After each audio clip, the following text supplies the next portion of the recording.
insan muda, sekarang ini saya sudah berada di kota Cirebon dan akan membahas tentang program pemberdayaan dompet duafa di kota ini. Mau tahu keseruan seperti apa? Yuk ikutin saya.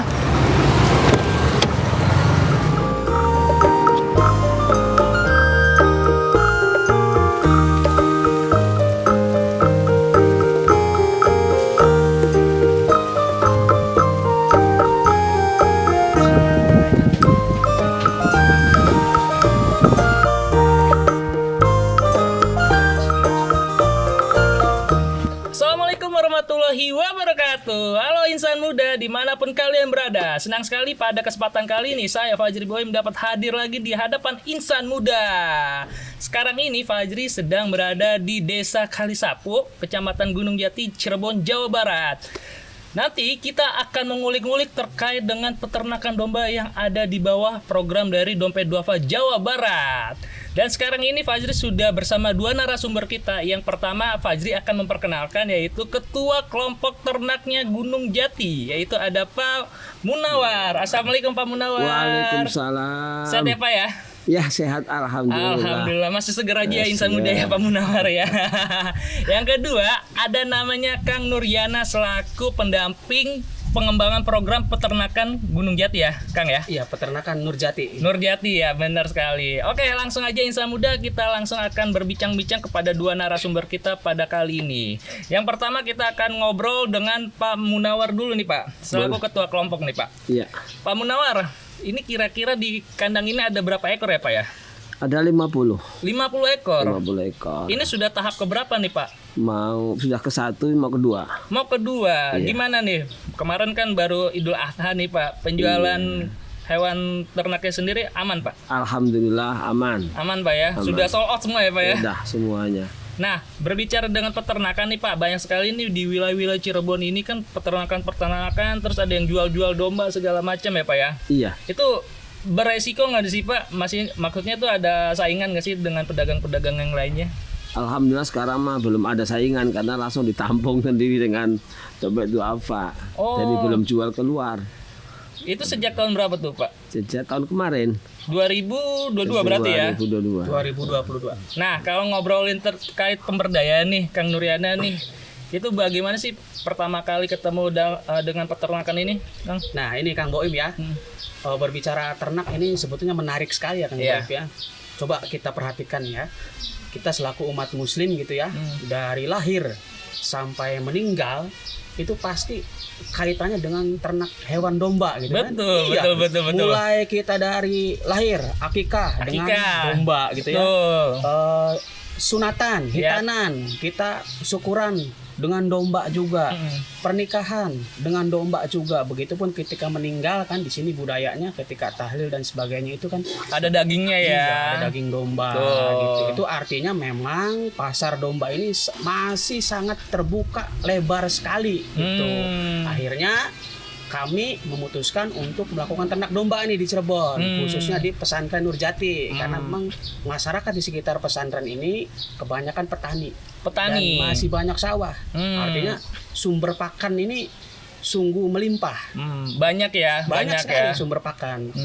Akhirnya oke deh, kita bersama Pak Kiai ini kita ajak nih masyarakat sekitar Ponpes untuk beternak domba gitu. Nah, waktu penjualan sendiri apakah dibantu juga dengan Dompet Duafa Jawa Barat?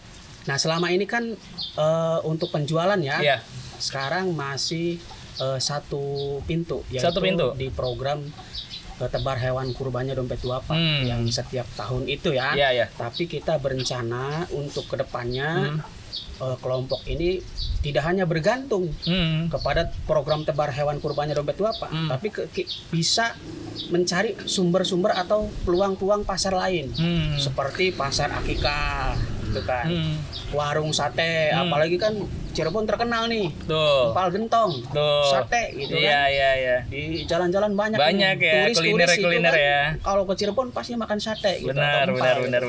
Nanti ke depan supaya kelompok ini bisa mandiri untuk mencari peluang pasar-pasar lain selain dari kurban yang setiap tahun gitu Mas Boim. Nah gini Kang Nuryana, kan tadi Pak Munawar kan sudah menyampaikan juga ya 50 hewan kurban kemarin sold out gitu. Apakah pendistribusiannya ini cuma di wilayah Cirebon atau keluar Cirebon juga Kang Nuryana?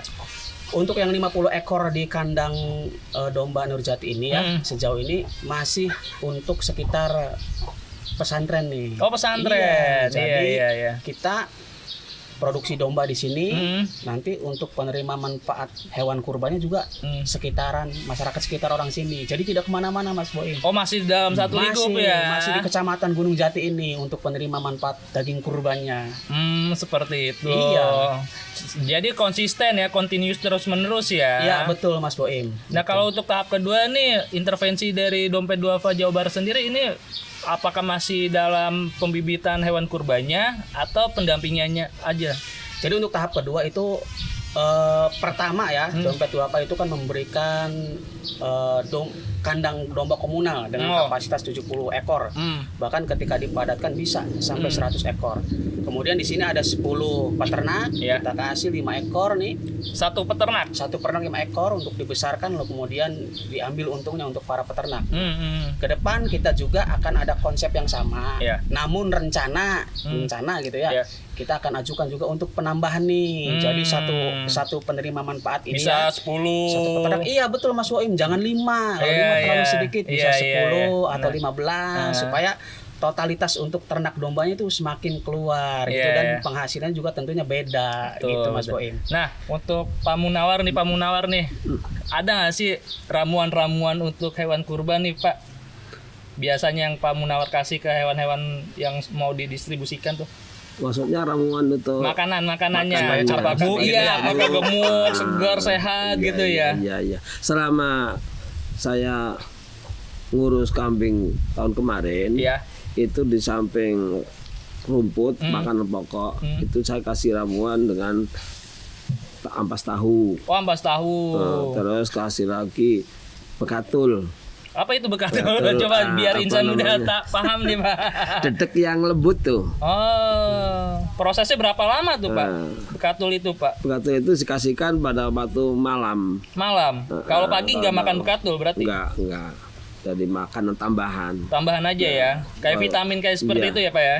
Malah saya kasih lagi itu godong bawang putih itu. Daun bawang putih itu. Biar nggak masuk angin apa gimana Pak? Hewan-hewannya. Limbahnya itu, bawang putih itu. Kulitnya. Itu masih ada itu situ masih. Itu biar bikin stamina hewan-hewan itu tetap fit ya. Iya, supaya cepat gemuk. Itu pembuatan proses makannya lama nggak Pak? Apalagi kan ada 50 hewan kurban ya tadi ya. Itu gimana tuh Pak ngurusinnya Pak? Apakah dibuat satu-satu atau udah keseluruhannya aja gitu? Jadi masing-masing kelompok itu kan ada 10. Tuh. Jadi orang satu ngurus 5. Jadi kita berlomba-lomba, yuk. Kita besar-besaran cepet-cepetan gitu. Iya. Ada saya dengan sampai beberapa macam cara, dengan dedek yang lembut, dengan limbah bawang, dengan limbah tahu itu. Yang lain ada yang ngasih pokoknya makanan harus kenyang, kasih terus, jangan sampai lapar gitu. Nah kalau untuk melihat kondisi kesehatan kandang sendiri itu apa Pak yang dilakukan oleh peternak sini Pak? Untuk kebersihan kandang. Biasanya dilakukan apa aja tuh? Ada disapu aja. Disapu aja. Ada treatment khusus nggak sih Pak? Biar kebersihan kuku, terus bulu-bulu juga bagus, segala macam, ada treatment khusus nggak Pak? Paling dicukur ya pakai. Oh dicukur setiap hari Jumat apa setiap hari-hari nih Pak? Kalau kelihatan gondrong aja. Baru nanti akan ada QC ya dari Dede Jabar ya. Nah kendalanya apa sih Pak? Kalau sekarang kan kita tahu insan muda nih Cirebon itu kan memang udaranya sangat terik sekali ya Pak ya. Apakah mempengaruhi juga cuaca untuk hewan ternak di sini Pak? Tidak ada cuaca mah. Tidak ada Pak ya? Hanya pengaruhnya itu apa sih istilahnya? Makannya kadang-kadang kurang ngasih banyak. Karena kambing itu harus makan banyak. Kadang-kadang ngaritnya itu malas kadang-kadang itu. Kalau ngarit sendiri Bapak ngarit juga apa dibantu sama teman-teman yang lainnya juga Pak? Saya ngarit sendiri. Oh ngarit sendiri Pak. Nah, kalau untuk Kang Nuryana lagi nih di Jabar nih, selain intervensi kandang segala macam, ada lagi nggak intervensi yang lainnya? Jadi ini rencana kita akan terus konsisten ya Mas Boim ya, untuk melakukan pendampingan terus kepada setiap anggota kelompok. Salah satunya yaitu rencana ke depan kita akan membuat supaya kandang kelompok ini yang silpun Pak Kiai tadi, kalau kemarau panas, rumput juga berkurang. Makanya ke depan kelompok ini harus mandiri untuk membuat pakan alternatif atau pakan fermentasi. Oh, berarti ada ini ya, ada apa? Ada pelatihannya khusus pelatihan khusus nanti, supaya nanti tidak bergantung kepada rumput. Karena rumput kan di kemarau jumlahnya terbatas, Mas. Betul.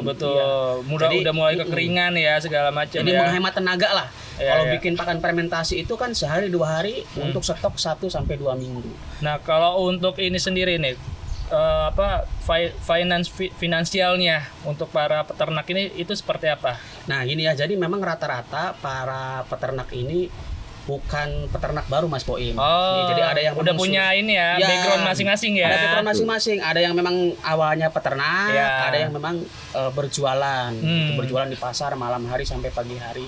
Jadi harapannya dengan adanya program ternak domba ini, para penerima manfaat tentunya ada penghasilan tambahan, Mas Boim. Jadi bukan hanya sekedar dari mata pencaharian awalnya saja, tapi ada penghasilan tambahan setiap 6 bulan ya, karena sekarang yang berjalan yaitu setiap 6 bulan penjualan. Kalau peternak biasanya ada momen-momen tertentu aja nih. Kalau misalkan momen seperti ini, peternak-peternak yang lainnya bagaimana tuh, Pak?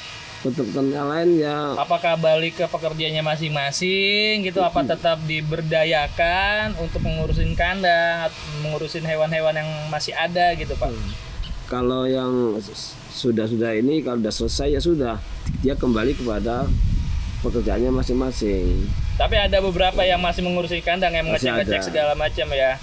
Kang, kalau kita ngomongin kandang nih Kang, biasanya kan banyak sekali keluhan-keluhannya ya. Misalkan kayak hama-hama segala macam yang membuat domba-domba ini kena penyakit segala macam. Ada nggak sih terobosan baru dari Dompet Duafa Jabar, Kang? Lebih ke struktur ini kandang ya. Jadi kandang itu memang jangan terlalu pendek atau dekat ke tanah. Jadi jaraknya berapa tuh, Kang? Kalau dari tanah ke atas, Kang? 1,5 meter lah. 1,5 meter. Supaya sirkulasi udara itu memang lancar. Sehingga tidak ada kelembaban di bawah kandang. Itu sih yang menyebabkan adanya penyakit. Itu jadi terlalu pendek jarak kandang ke tanah. Nah, alhamdulillah konstruksi yang sekarang itu tinggi, jadi ini sirkulasinya bagus. Nah, selain ketinggian kandang itu sendiri, apalagi tuh Kak yang mempengaruhi sehat untuk hewan ternak ya, Kang? Jadi kebanyakan peternak itu ya berbulan-bulan si kotoran kambing itu nggak dikuras gitu, nggak diambil ya, nggak inilah. Kalau di sini kita dikuras. Oh, dikuras? Iya, buat pupuk apa buat apa tuh, Kang? Buat pupuk, Mas. Oh, buat pupuk. Iya, pupuk kandang ya jadinya ya. Itu ada yang menampung apa dibudidayakan lagi, Kang? Sementara belum, masih kita manfaatkan sendiri, Mas Boim. Nah, kalau untuk kesehatan tadi kita sudah bahas ya Pak Kiai ya. Kalau untuk warga sekitar nih Pak Kiai nih, apakah dengan adanya kandang ternak di wilayah sini, apakah menarik juga minat masyarakat yang ada di sekitar Pak Kiai? Dari yang sebelum-sebelumnya nih Pak Kiai ini. Memang di sini sebetulnya sudah menarik. Sebelum ada kelompok Dompet Duafa ini sudah banyak yang pada mengembala kambing. Sudah banyak sekali. Jadi sudah tidak aneh lagi lah kalau masalah kambing itu. Tapi pernah disosialisasikan juga nih, kita berkolaborasi dengan Dompet Duafa Jabar gitu, dengan masyarakat yang tadi Pak Kiai sampaikan? Iya gitu. Respon mereka tertarik juga ya? Tertarik juga. Bagaimana prosedur-prosedurnya mungkin seperti itu ya Pak Kiai ya? Iya. Nah, ada nggak sih prosedur misalkan nih masyarakat sekitar nih, Kang Nuryana memiliki kandang yang sudah tersedia gitu kan? Ada nggak sih kolaborasi yang bisa kolaborasikan dengan peternak yang ada di warga sekitar? Nah, itu bisa sekali Mas Boim. Jadi rencana kita akan menambah kapasitas dan jumlah populasi kandang. Ya, nanti rencana selain ada domba di kandang komunal, rencana kelompok juga akan menggaduhkan atau kayak sistem plasma ke masyarakat. Ke depan rencana seperti itu, karena kandang ini kan kapasitasnya terbatas gitu. Hanya 70 sampai 100 ekor gitu. 70 sampai 100 ekor ya. Makanya ke depan ketika ada penambahan populasi, kita libatkan juga masyarakat sekitar yang memang tertarik untuk ikut, tapi dengan sistem plasma gitu. Tapi sebelumnya sudah pernah disosialisasikan sudah, untuk warga itu sekitar. Memang rencananya memang seperti itu, rencana goal untuk kandang domba yang ada di Cirebon ini. Tapi nanti jangkauan penjualan lebih luas juga dong. Betul Mas Boim. Bahkan nanti kita ada sistem evaluasi ya Pak Kiai ya. Jadi nanti itu berapa tahun? Maksudnya berapa tahun apa berapa bulan untuk evaluasi seperti itu yang disediakan oleh DD Jabar? Per 1 tahun. Per 1 tahun. Ya, jadi untuk peternak sekarang kita evaluasi dari segi kerajinan gitu ya. Terus bagaimana dia cara memelihara domba gitu. Kalau dia baik, kita lanjutkan dia sebagai anggota kelompok. Kalau dia tidak baik ya kita akan ganti dengan orang lain yang lebih tertarik lagi untuk ke domba ini Mas Boim. Biasanya ada pendampingan dari Dompet Duafa Jabar juga ya? Iya betul. Itu selama setahun itu pasti ada. Seminggu tuh berapa kali tuh Mas? Biasanya paling kita 2 bulan sekali ke sini. 2 bulan sekali ya, memantau segala macam ya. Saja. Karena Pak Kiai juga sudah lumayan menguasai ilmu tentang ternak domba ini. Oh Masya Allah, luar biasa ya Insan Tadi kan Muda ada ya. daun apa?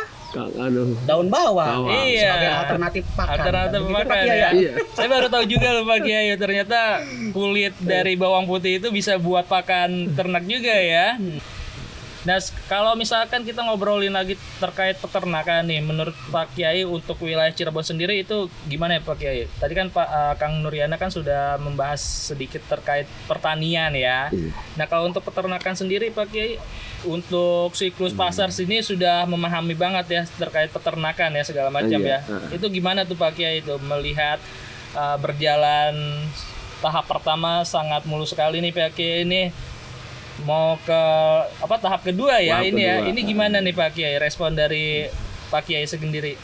Tahap kedua ini ya saya itu akan kerja keras agar supaya domba itu lebih meningkat daripada yang kemarin. Berarti yang bantuin juga akan lebih banyak lagi dan lebih banyak manfaat yang akan kita sebarkan juga ya.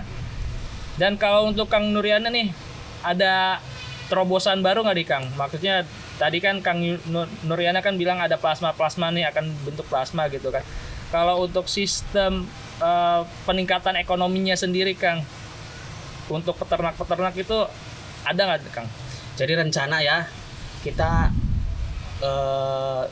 penjualannya berharap tidak hanya setahun sekali. Jadi nanti kita akan ada pengembangan domba betina juga. Kalau sekarang jantan? Jantan semua. Jantan semua ya? Iya.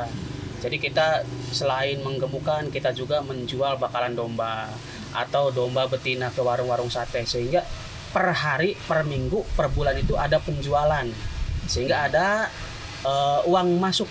Gitu. Nah, itu kan strateginya tuh Kang Nuryana ya. Nah, mungkin insan muda nih pengen menjadi peternak domba nih. Apa saja langkah-langkahnya yang harus disiapkan nih Kang? Silakan Kang.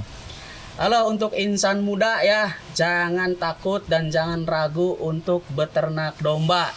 Karena beternak domba itu merupakan mata pencaharian yang sangat menjanjikan gitu. Masya Allah. Kalau Pak Kiai sendiri gimana nih Pak untuk insan muda nih yang pengen mengembangkan peternakan domba nih Kang?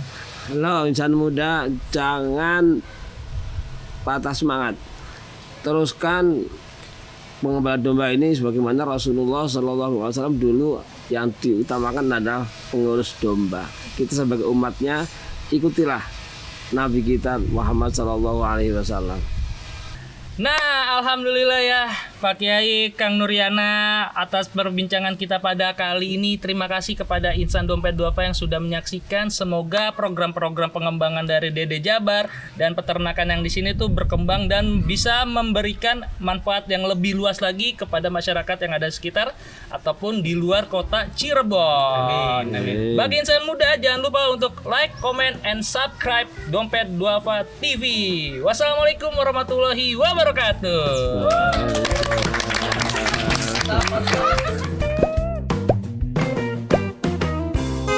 Nah, Insan Muda gimana nih terkait program pemberdayaan di kota Cirebon? Pasti seru banget kan? Bagi Insan Muda semua jangan lupa untuk like, comment, and share seluas-luasnya. Sampai ketemu lagi di kota selanjutnya. Wassalamualaikum warahmatullahi wabarakatuh.